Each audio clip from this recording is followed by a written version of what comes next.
Well, I had to clear my throat this morning because there's so many things I have to say. They're bubbling up inside me, and I have to clear my air passageways. Pat, are you ready to talk your head off for the next 20, 25 half an hour? Absolutely, Jude. And we'll Not bring a, not a bother. enlightenment. We're not just talk, it's going to be quality talk. Quality talk every time.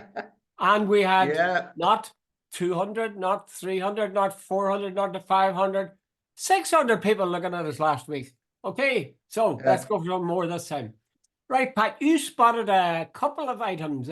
One of them was the one that I noticed myself. That was the South Africa took the case against Israel on the grounds of genocide for what they're doing in Gaza. Now, there's a lot of things to be said about it, but I'll give you first shot at it. Go ahead. No, Jude, you know the fact that the Western world, Jude, has hived off and refused to get involved in this, to me, is a really serious disappointment. That it was left to South Africa to take the moral high ground, to take Israel there. And even yesterday, I was reading that Leo Varadkar said they will not be joining South Africa, and bringing the case and so on. Britain has opted out. Australia has opted. All these countries. When I looked at the list of countries, Jude, they're mainly African countries, and the double standards, Jude, it's happening before our eyes. Israel is murdering all around it. It's a fact. It's not, my opinion. It's not anti-Semitic. It's a fact. Well, it's happening in real time. Israel, Pat, they say that Israel today is going to give its side of the story at the UN. Of course they are. They're going to say we're the good guys. We are fighting terrorism and all the rest of it. And Jude, if you listen to Israelis, these poor little Israelis who get the massive monies from America, get massive military aid from America, who have attacked 4 countries around them recently, who have murdered now 22,000 or 23,000 at minimum Palestinians, who have razed it to the ground, who can turn off the water, the heating, the electricity, the medicines. They're poor little defensive. They're only defending themselves. Dude, it's a joke. Anybody with a brain, but for whatever political, social, or economic reasons, Israel is given a bye-ball. Jude, here's a very simple thing. And if Russia was doing this, if China was doing this, if Kenya was doing this, if any other country you can think on was doing what Israel was doing, there would be outrage on steroids. They'd be called for sanctions. They'd be brought up for The Hague. Jude, imagine if the Serbians or the Croats or Putin was doing what Israel's doing. You shouldn't watch it and going, why am I watching this in real time? By the way, Jude, a lot of these people in Palestine are actually nearly filming now their own deaths. Apparently there was a hospital, and I think it might have been Al-Shifa. The surgeons, they're all dead now. They said, remember, we did the best we could. I saw that. I thought that was very moving. I have a theory as to why places like the US and the UK and France and some of the European countries didn't bring the case of genocide. And that is because they know if they examine their history, they too have been guilty of genocide. Of course. The US destroyed the indigenous people. Australia destroyed the indigenous people. Britain destroyed the indigenous people all over everywhere. Africa, Belgium, France, the lot, Spain as well, in South America particularly. So maybe that historical sort of fearfulness is holding them back. But I mean, I really do think that they should put that to the back of their minds. That has happened. They weren't there. It was their ancestors. So let's deal with the present day. I think it's outrageous. The second thing that worries me is this, Pat. Is there going to be any difference? Supposing that passes at the United Nations, right? And the United Nations finds Israel guilty of attempted genocide. What difference will there be? What will happen? Jude, it won't be, strictly speaking, once there's a ruling, the UN is entitled to send in armed forces into a place. The UN forces were sent into places like the Congo, and remember years ago. But the point is, who's going to provide them? The Americans are not going to provide any arms to go into Israel. The Australians are not going to, and all the rest. But the thing, Jude, if an international court, the best thing you can do, it whips the chair out from under the Israelis from claiming they've got the moral high ground, which is what they've been claiming for a long time. It's given them credence and some sort of a Bible that we're only fighting to defend ourselves, and and it takes away totally the moral argument that they're the good guys. Now that mightn't make a lot of difference, Jude, but at least it takes away this crap that they can come on American TV, Fox News, and say we're fighting terrorism, and so on. Jude, if anybody cares to check out before October 7th, just up to October 6th, the Israelis had shot something like 242 Palestinians, only defending themselves. And if you check the record on the West Bank, the Jordan West Bank, the settlers there have killed, I don't know how many, a couple of hundred Palestinians there. And by the way, Jude, there was no attacks on the West Bank. There are no Hamas on the West Bank. These are settlers. So that's absolute rubbish. And by the way, Jude, a lot of settlers are taking over by force farms belonging to Palestinians and so on, and yet it's all swept under the carpet.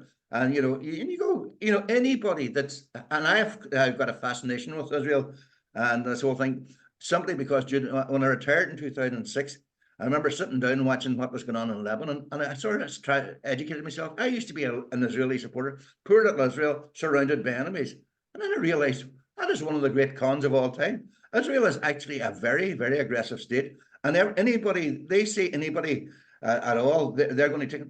These are people, Jude, who've got nuclear power, atomic weapons, nuclear weapons, and yet they deny it. They have attacked 4 countries in recent times.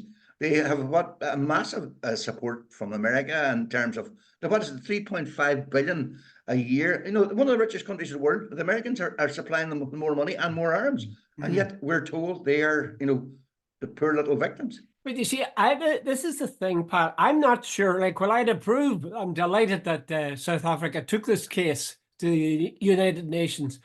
I honestly don't think it'll make any difference. And the comparison I make is between Israel and Trump. Trump doesn't care. You can accuse me of lying. Yeah, no. I'm making America great again. I can say anything I want. I could go out and shoot a guy on Fifth Avenue, and my supporters will still be with me. I think it's that same kind of brazen chutzpah on the part of Israel that they just don't care. You pass as many resolutions as you like, and we'll still keep doing what we're doing. And the fact of the matter is, US will not stop backing them, or the UK. No. Israel, the good guy, Jude, they have broken more UN resolutions than any other country on earth. And they just sort of say, you guys are wrong and we're right. Aye. But again, I'm just emphasizing the point. I think it's good in theory that South Africa has done this, and it has drawn the world's attention to the fact that there is genocide in progress. But I don't think it's going to change anything. I don't think it's going to it does in a way. It could affect, see the next time Keir Starmer comes on. Keir Starmer's wife is Jewish. He seems to have been bought into the AIPAC version of history totally. He's scared shitless to say anything about about Israel. He's made no effort to call for a ceasefire. I find this is a guy who's supposed to be a leader of the working class Labour Party. This is a guy who seems to totally have bought in to might is right. Do you think he'll change his ways if this motion is successful, as it looks as if it will be? Do you think that'll change at the UN? Do you think Jude, I think 8 of his former shadow cabinet called for a ceasefire. I think there's probably a lot of churn currently in the Labour Party, and he's probably bought them off, saying, "Look, let's see what happens." But and so on. So I'm not quite sure, but I would think the Labour Party is very split on this whole Israel thing, and basically. Our friend Starmer has adopted the same position as the Tory party and the Americans. It's a very right-wing position. Oh, yeah. It's sort of shameful. But there you are. That's the way it is. So I suppose we can rejoice in terms of, at least in principle, the truth being told, if not in practice. Let's move on to before you go, did you notice the name of one of the lead solicitors or lawyers? Oh, yes. From where's she from? Donegal. I'm not sure what her background is. Her name, I wrote it down. Blinya Nigrali. Apparently, I think she was brought up in London, but she's obviously a very proud Irish woman because it's the Irish version of her name. That's right. Came up in That's Sky right. yesterday, and Jesus, dude, she is some woman. But She she says in an article, and I think it's today's Irish Times, that she was inspired to go into law by, at the age of something like 12 or 13, reading the case her mother had cut out of the paper of Magella O'Hare, a young girl of 13 who was shot in the back and killed by British forces. And that's what excited her interest in human rights and defending human rights. It's a kind of a fairy story, isn't it? Fairy tale. Absolutely, like she's a King's Counsel. She's was involved in the Bloody Sunday inquiry. She was a senior person at the Bosnia when they took on the Croats. She's a visiting professor at Harvard. Whatever else, can't remember else. Dude, but she's some woman, and what an achievement! And like there she is, front and center this inquiry. And I thought it was brilliant. Dude, she uses the Irish form of her name. I thought that was tremendous. I thought it was tremendous. Yeah. And I really did feel proud of her. You know, it was nice to see an Irish person doing really well. Like the one sort of feeling of disappointment I had was, what the hell is Ireland doing? What is the Southern government doing? That woman isn't in Ireland exercising that kind of power. Jude, she is. She's qualified in Ireland as well. I know she's qualified, but she's based in London or somewhere. Aye, well, the family moved to London. Jude, I'm open to correction, I really am. But as far as I know, when she was a child, the family moved to London. That's where she was educated. She was educated, I think, at Cambridge. I'd love to see her. I got a first dad. What's more, I'd love to see her in living in Ireland and making pronouncements like Michael D. Higgins is making. You know, that would attract a great deal of attention, especially if she was in a position to follow up on some of the cases that are churning around at the moment, you know. Absolutely. You could hear her views on this legacy bill. That'd be neat.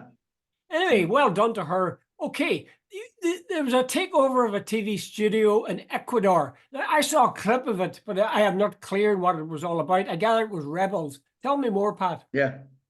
No, did I watch it? I know. I've always thought, you know, that this is only this sort of thing only happens in films. But I was sitting on, I think it was Tuesday night, and I saw this thing had come on. I think it was Sky or BBC. I can't remember. No, it's mainly drugs, dude. There's a guy, Adolfo Macian. He escaped from prison, and I think I'm not 100% certain of this, but I think the whole idea was he got his troops, and he's a very, very powerful man, to create as much chaos as humanly possible, so that the cops were otherwise engaged, and I think he's escaped. Now, there were shootings, there was live takeover. Like, imagine at BBC's main news going out at night, and suddenly armed men come onto the studio and start taking over. You know, the One Show or something like that. And can you imagine what's happening there? Now, there's chaos in the place. I watched the president. He is now saying he's issued commands for the army to neutralize, under international law, the drugs gangs.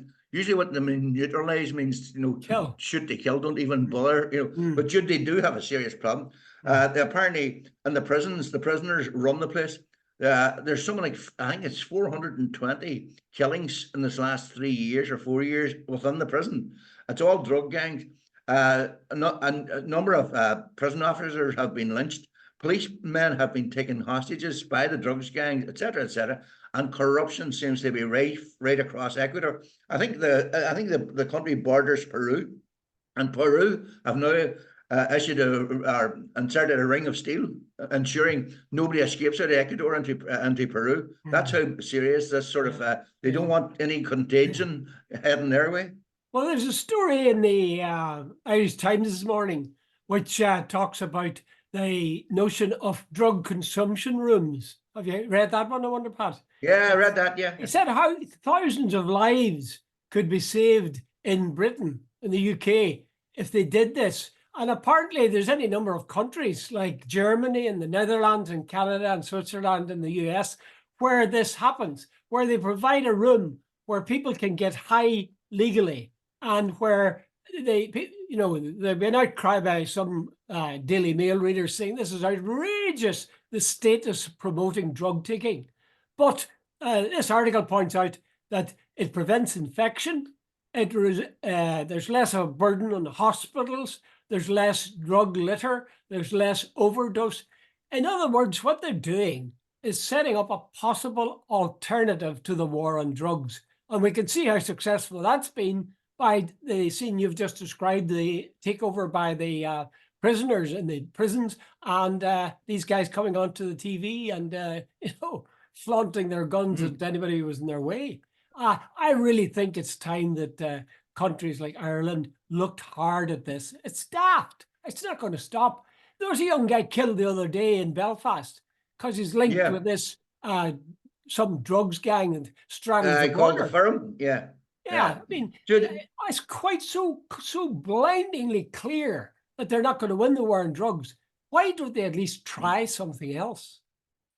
As it is, we're getting nothing but people being killed and people being given drugs which could contain any bloody thing. Yeah, well, Jude, I think this is the biggest study ever undertaken across the world. So, and it says they were figured it would save thousands of lives. It could, as you said, could stop fatal diseases. By the way, Jude, apparently in Britain, drug addicts are 13 times more likely to die than the average across the EU because of people maybe sitting out in the streets and dirty needles and all that sort of stuff. Oh yeah. So Jude, but hey, you can bet apparently I read a thing said a guy from the Home Office said that they would not be in favor of these drug taking centres because they would feel, a typical Daily Mail Tory thing, that it would encourage people to take drugs. Jude, I don't think the evidence would suggest the contrary. A 13% or 13 times, you're 13 times more likely to die in the street in Britain than you are in Paris or Holland or wherever. I think maybe it's time they had a look at it. But Jude, it's it is a major issue. The only thing is, Jude, would somebody come in to a place like a medical facility to shoot up so that somebody could keep an eye on them? Would psychologically, as a drug taker, is he that type of person? Well, it's hard to know. Hard to know. One thing I do know is that this war is a failure. I was looking at some figures for crimes generally, and take the crime of murder in the US. They figure that nearly 40% chance that you'll get away with murder in the US. Yeah. So if that's almost half.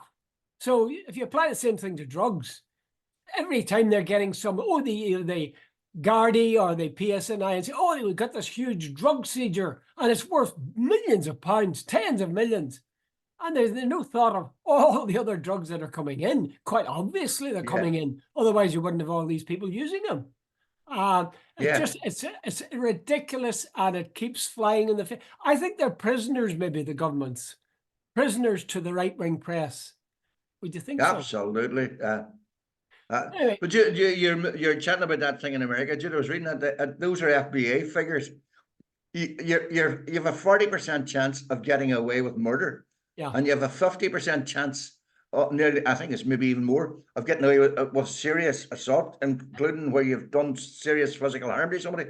And dude, that is not good for society, no matter what way you look at that. Because first of all, a lot of people don't report crime then. Secondly, it breeds a sort of a legal cynicism. I mean, people just say, what's the point? Thirdly, at least people on the street who are committing crimes who think they'll get away with it. And then it probably encourages people who haven't committed crimes saying, if they're getting away with it, we'll get away with it too. Dude, that's a recipe for society going down the pan. Do you think, Pat, just a very quick question, do you think that today there's more lawlessness in Ireland, north and south, than there was, say, 40 years ago? Absolutely, Jude. I don't think there's any doubt about that. Well, my mother used to say the same thing back then. She always said, no, Jude, someone, this is fact, and it's simple anecdotal thing. When I grew up in Letterkenny, every house left a key in the door, and nothing, and I mean nothing, and I don't ever recall any break-ins, anything ever going missing. I was up about a couple of years ago with my sisters, and she lives not too far from where I grew up in Letterkenny. And I went in and I couldn't get in. All the doors were locked and all that. I says, Jesus, Margaret, why have you? She says, are you kidding? She says, there've been so many break-ins. Now, not only does she take the key out of the door, she locks the door inside. puts a deadbolt across and so on. And Jude, that's the reality of it. And I think as well, Jude, remember the whole thing, kids could play out in the street. Yeah. And so on. And I remember even quite 30 or 40 years ago, when our kids were young, they played in the street and you never even went out and looked for them. My eldest son, he has got 3 kids, and he tells me when his two, well, one of them's 17 now, but when his 2 eldest daughters were out, he stood out at the door until they come back in. He says, Dad, somebody can pass in the car, can put somebody in the car, and if you haven't paid attention for 20 minutes, from Letterkenny to Derry is about 20 minutes, and he says they could be in Derry by the time. So he says, I am not doing it. Dude, that's a hell of a change from my days. Yeah. And my son in America, just in passing, has to arrange, and it may be the same with my son in England, they have to arrange play dates for their kids. Yeah. They've got to have such and such a time. We'll go to such and such a place, and these kids will come and you can play with them. It's sort of, for people like ourselves that were reared so differently, it's amazing. I just wonder why there is such lawlessness, because in many ways we're a very more civilized people. I think we don't do some of the things that we would have done casually and without thinking twice. I just wonder, how is it that why? But someone, we have more information but less knowledge, and I think there's information coming at us from every direction. But then, Jude, look at the years ago. Somebody like, to go back to your revert to your thing about Trump. Years ago, somebody like Trump would have been laughed to the court. A man who's a narcissist, who is a liar, as a cheat, as a bombast, who is a corrupt as be damned. He's 91 charges, I think, and facing them in court. Whatever. And the guy who said he grabbed women by the pussy. Everything. Can you imagine, Jude, 30 years ago, 40 years ago, every one of those items individually would have been enough to get him pushed off. Oh, yeah. But now here we are, collectively, he's now leading by a mile the GOP party's nomination for president in America. Well, and everybody says, that's the problem. Well, we'll come to that now in a second, but is there a danger where... No, I'm talking about the moral issue, Jude, not about the... We can go back to the electoral thing. But there isn't a danger of us two saying, it was good all right in my day. No, Jude, Jude, it wasn't that it was good in our day. I think it's just, Jude, there's a whole moral thing now. If someone's available, take it. Like, Jude, shoplifting has become an epidemic now. It's nearly a way of life. I remember years ago, if you got caught shoplifting, it was horrific. You were lambasted. You were nearly taken down to the local park and sort of pilloried. Well, there was always a lot of bit of pilfering was going on. I can think of examples from my primary school of pilfering. This was a sort of conditioned reflex. It's no longer sort of frowned upon. Did go on. Anyway, I take your point that it is many things happening lawless today that would never have been accepted back then, but I'm fearful of being cast as the old fogey who keeps repeating. Jude, I don't think it's anything to be old fogey. I think it's just different values. I would say most people are saying, Jude, the crime rates and stupid things now, like somebody going past and sees a bike nowadays will think nothing. Here, just take it and away you go. Jude, years ago, you wouldn't have done that. Yeah. Okay, let's move on, since we're talking about the question of Biden and Trump and so on. There's an article by Niall O'Dowd, the Irish American, who was very involved with the whole peace process leading up to the Good Friday Agreement. And he was a friend of Clinton's. And he's written an article, and the heading of the article is, "Don't write Biden off just yet. Trump is the opponent that Biden's camp wants." And he cites a number of polls. And coincidentally, that's what Newton Emerson does, actually, about things in the upcoming election in the South. He says the polls, you can't really rely on them. Anyway, this is what Niall O'Dowd says. He says in 2018, Hillary Clinton was leading Trump by over 10%, only weeks in the opinion polls, only weeks before the election. When the election came, she lost. She lost conclusively. Now, not admittedly the popular vote, but she lost.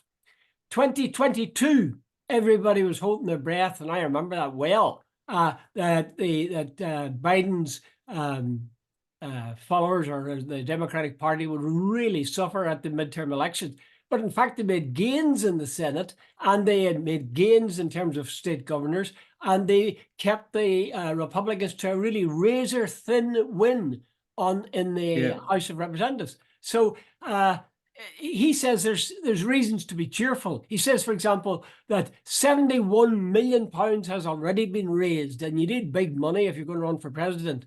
That Biden already has 71 million. Trump has only 45. He says when they ask people, "What do you dislike this candidate?" they found that 61% of people definitely disliked Trump, and in the case of Biden, 52% definitely disliked Trump. I think that might sound very airy-fairy, but that's very important. You know, you get the reputation for being likable or people liking you. That very often outscores every other thing, like your economic policy, foreign wars, God knows what. People like you. Reagan was a great example of that. People like you, they'll elect you. Yeah, but Jude, the thing about it, you sort of go, Trump has taken the Republican Party, the whole party of law and order, you know, the Tories, American Tories, and he's taken them. I don't know where the hell he's taken them. Like as I said earlier, I think it's 91. I'm open to correction again on that. I think it's 91 charges facing, you know, all sorts of corruption things. Look at then January 6th, 2021. You know, the riots at Capitol Hill. You know, some of the trade deals his family did while he was president, appointing his son-in-law and his daughter almost to cabinet status. Jude, as well as that, just moving on, the rhetoric Trump has coming out with is referring to immigrants as vermin and claiming that some of them are poisoned blood. Jude, that's straight out of a Nazi playbook. Basically, I think Trump, as a reaction to Barack Obama, white America got scared beyond belief that a black man got in and you know, and it raised up the old, what is it, the Proud Boys and the old Ku Klux Klan came out of the woodwork big time. And Jude, I think the wake up call for white America was Barack Obama. I've mentioned this before, Jude. I met an American journalist about 10 years ago when Obama was president. And the guy was unbelievably vitriolic about Obama. And I was going, Obama didn't start any wars. He tried to end a couple. He tried to be very middle of the road and so on. And I came to the conclusion the guy hated him because he was black. It was as simple as that is a factor for sure. I remember you saying that with regard to Rishi Sunak, that you were surprised that Sunak got the job as the top Tory. But that seems to be a Tory policy. Can we move on because we're running short of time now? One final item, Pat, and that was one which created a great deal of brouhaha on my blog site. I saw that, yes. And that is the fact that Jerry Kelly of Sinn Féin took a case against Malachy O'Doherty about having Malachy had said on Radio Ulster and some other channel that Jerry Kelly had shot a prison officer in the head, and Kelly said that he was acquitted of this in 1988, and that there was no evidence. However, the judge was absolutely damning. The judge found in favor of Malachy and said that essentially Kelly really was a bad person. He was a guy who would set up car bombs. He said he was there was no way that he was a friend of peace or anything like that. So there was some divided opinion about this. What would your thoughts be on it? Yeah, no, I think the bigger issue, what's going on at the minute, it's happening down south as well. There are people claiming that Sinn Féin, that it's a collective thing, that they're now issuing writs against people, and it's an attempt to silence criticism of them and so on. Now, I've seen both Mary Lou McDonald and Michelle O'Neill saying, no, it's very simple. Individual Sinn Féin members, if they feel they have been labelled or defamed, or whatever the word you want to use, they're quite entitled to go along and sort of say whatever, to take the case to a court and so on. And Jude, by the way, it is simple. If somebody says something about me that's simply untrue, and I feel that it's very damaging to my reputation, I am quite entitled to take that, if I feel so strongly about it, to court. Sinn Féin, over the years, a lot of stuff has been said about individual members of Sinn Féin that were simply not true. And they're quite, and if the court decides that they were defamed, surely that's proof of the fact that they were defamed. Okay. Well, what No, but about the fact? if you're asking me about the Kelly thing, Jude, I'm not up to speed 100% on it. I was reading a wee bit about it, and basically, what I think the whole thing there, the judge certainly did not do Jerry Kelly any favors in terms. He said it what was vexatious and whatever. Now, 55 pages Jerry of criticism. Jerry Kelly's probably argument was, look, I was found not guilty in another court, so to get accused of it. But then, look, Jude, I'm reluctant to get involved because I can see there could be serious legal problems by criticizing people here. Yeah, yeah. Well, I think it's a case, as far as I know now, you know the idea of double jeopardy, that Yeah, if you're passed as innocent of a crime, then you can't be tried for it again. I think that has been withdrawn. I think that no longer yeah. applies. So That doesn't apply anymore, Jude. yeah, yeah, which is a very odd kind of a thing. But anyway, that's the way it is. There's some people who would say, and Michelle O'Neill also took a case which she lost Yeah.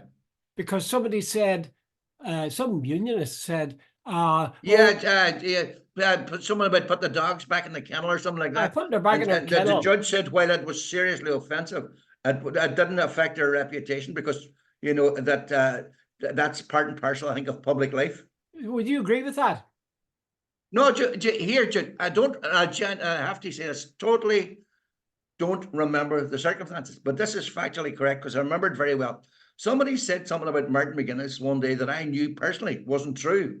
And Martin came into the office, and it was something I said in one. I think one of the northern papers would be the newsletter, Belfast Telegraph, or whatever. Anyway, he came in, and I says, "Hey, yes, I see this Martin. You've been labelled in one of the papers." And by the way, it was nothing to do with him because I knew whatever it was. Judd, I would love to remember what it was now. I really would, but I don't. So there's no point in me. I'd be lying to say I do. Anyway, bottom line, I says, "Hey, Martin, why didn't you sue him?" He says, he looked at me. Judd, I've told this story quite a few times. And he says, "Pat, give us a break." He says, "Can you imagine me going into court?" He says, the whole judiciary system, there's not a hope in hell I would get a chance of sort of saying, you know, my name cleared for that. And, you know, fast forward 15, 20 years, and that's changed. A lot of people are the younger sort of members of Sinn Féin are saying, we're not putting up with this. Like, we're getting accused of things that happened 20 and 30 years, and motives are being, sort of attributed to us that have nothing to do with it. So they're quite entitled to fight back. What about the accusation of some of the media, and quite a few of the media, that this produces a chill factor, that journalists are cramped, they're afraid to write something in case they'd be sued for it? Well, there's an element of truth in that, Jude. I can't, you know, if you think, Jude, it used to be the rule that if I, as editor of the Derry Journal, and I'm sticking just anecdotally because this is what happens, that if I wrote something about Jude Collins, or you know, the paper published something about Jude Collins would sue the paper as an institution, not me personally. That was now Sinn Féin members. I think they should really have a look at this. They've taken to sort of not only as far as I remember, they sued Jerry Kelly sued Malachy personally, not the publication. Yeah. Now, Jude, there's some I would ask, hey, what's that about? I genuinely would, because I don't think that's fair. Because, Jude, a lot of times in journalism, you're out putting an opinion, like me and you're doing now. Like, I wouldn't like the idea that I am putting out genuine opinions that I believe in, that I can be suited because, that's Well, Pat, that's the you nature. or I couldn't say things that would be libelous. It'd be, I mean, no, I'm well aware of that. No, people would be quite right if they wanted to sue us if we said something libelous. I think that's fair enough. This thing about a chill factor, another way of putting that is that journalists or media people generally should think twice before they actually make some statement or charge. And I think that's fine. I also think it's fine that if somebody says something about me that I think is libelous, I should be free, if I have the finances, I should be free to take that case to court. And nobody should say, because I've taken the case to court, oh, you're trying to put a chilling effect on journalists. No. But Jude, one of the things you used to ask journalists, in fact, I made a wild mistake later on, but I used to ask the simple rule, if there was someone was controversial, I would say to the journalist, if tomorrow morning we get a writ, could we stand over this in court? And you know, that was the first rule. And I remember in one case where I actually did ask the reporter that, and he says, yes, we've got proof about it, and so on. and when it turned out, when the case did come to court, he didn't approve. So that really, but anyway, that's a side issue. Jude, bottom line, you are not entitled to defame anybody, neither am I. Aye, that's right. And I think that's fair enough. And I suppose you do think twice if you're going to put something in the public arena, or you should do, as to whether this is libelous or not. And if you're making a charge that's a big one, you'd better make sure you've got evidence to support. You also want, one other thing it says this, that you'd need to have plenty of emotional stamina. Besides the money, you need to have emotional stamina, because the case could go on for weeks or even months. A lot of libel cases can literally go on for years. Because before they even get to court, so it takes a lot out of someone. Yeah, it's very difficult.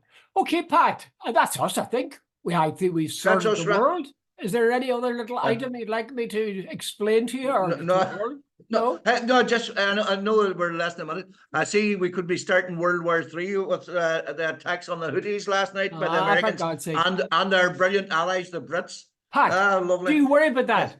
Do you worry about that? Yes, Jude, because I think it's another thing. Jude, the next thing Iran's going to come in, and the next thing some of the people in the Arab world are going to come in. And by the way, the anger in the Arab world is off the scale. So who knows what's going to happen? We're not in a good place, that's true. But I've stopped worrying about that kind of thing. I used to have nightmares when I was about 17 that the nuclear weapons had gone off, and I've stopped worrying. I'm more worried now about where I'm going to get my dinner.